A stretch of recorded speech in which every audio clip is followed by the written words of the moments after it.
At the discount vending store, we take pride in the configuration of the interior of our vending machines.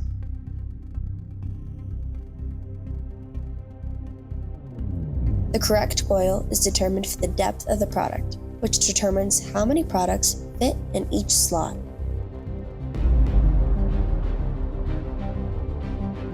Each product is measured for height, width, and depth to determine the best configuration to vend that product effectively.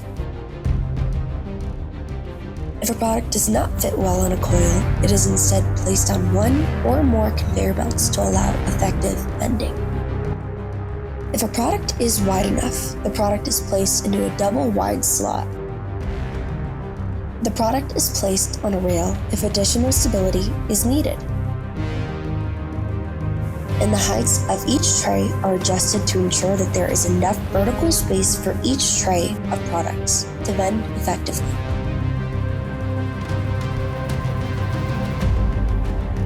All of this information is passed on to the customer, who then places their products where they want them vended within their machine.